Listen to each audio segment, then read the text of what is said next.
মহিলা স্বনির্ভর গোষ্ঠীর টাকা আত্মসাতের অভিযোগ। অভিযুক্ত ব্যাংকের গ্রাহক পরিষেবা কেন্দ্রের পরিচালক। নমস্কার, আপনারা দেখছেন দ্য লোকাল জার্নালিস্ট। আমি বিরাজ চক্রবর্তী আপনাদের সাথে। মহিলা স্বনির্ভর গোষ্ঠীর লক্ষ লক্ষ টাকা আত্মসাতের অভিযোগ উঠল বঙ্গীয় গ্রামীণ বিকাশের ব্যাংকের গ্রাহক পরিষেবা কেন্দ্রের পরিচালকের বিরুদ্ধে। দক্ষিণ চব্বিশ পরগনা ঢোলাহাট থানায় অভিযোগ দায়ের হয়েছে, তবে অভিযুক্ত ফেরার। অভিযোগে তদন্ত করছে ব্যাংক। দক্ষিণ চব্বিশ পরগনায় কুলপি ব্লকের ঢোলাহাট গ্রাম পঞ্চায়েত এলাকায় একাধিক স্বনির্ভর গোষ্ঠী রয়েছে। এই গোষ্ঠীর মহিলা সদস্যরা ব্যাংকের মাধ্যমে ঋণ নিয়ে ছোটোখাটো ব্যবসা করে। টাকা শোধ করা হয়ে গেলে নতুন করে আবার ঋণ নেন। এই পঞ্চায়েতের নাকালি সীমা মহিলা স্বনির্ভর গোষ্ঠী জানাচ্ছে, গত 14ই ফেব্রুয়ারি বঙ্গীয় গ্রামীণ বিকাশের ব্যাংকের ঢোলাহাট শাখা থেকে 6 লক্ষ টাকা ঋণ অনুমোদন হয়েছিল। সেই টাকা গোষ্ঠীর অ্যাকাউন্টে ঢুকেছিল। এরপর সেই টাকা মহিলা সদস্যরা নিজেদের ব্যবসায় কাজে লাগানোর জন্য তুলতে যান।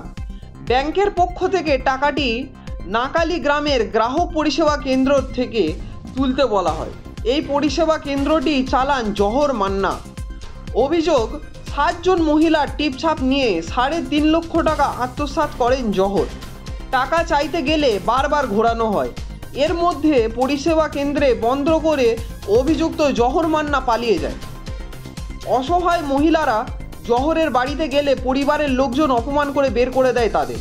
এরপরেই ঢোলাহাট থানায় গোষ্ঠীর সভানেত্রী লিখিত অভিযোগ দায়ের করেন।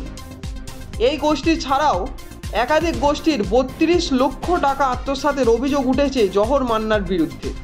জহরের দাদা গৌতম মান্না ভাইয়ের বিরুদ্ধে ওঠা অভিযোগ তদন্তে দাবি জানান।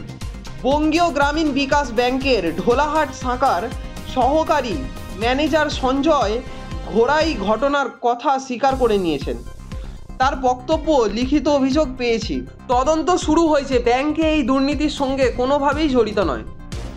অভিযুক্ত জহর মান্না পঞ্চায়েতে বিজেপি হয়ে লড়াই করলেও দলে কোনো পদে ছিলেন না। গ্রাহক পরিষেবা খোলার পর শাসক দলের সঙ্গে তার সখ্য বেড়েছিল বলে দাবি পঞ্চায়েতের বিজেপি সদস্য জয়ন্ত বৈদ্য। মথুরাপুর কেন্দ্রে তৃণমূল প্রার্থী তথা দলের সুন্দরবন সাংগঠনিক জেলার যুব সভাপতি বাপি হালদার অবশ্যই বলেন, আইনের পথে চলবে। কেউ দোষ করলে সে অবশ্যই শাস্তি পাবে। এই বিষয়ে আরও আপডেটস পেতে অবশ্যই দেখতে থাকুন দ্য লোকাল জার্নালিস্ট চ্যানেলকে। ধন্যবাদ।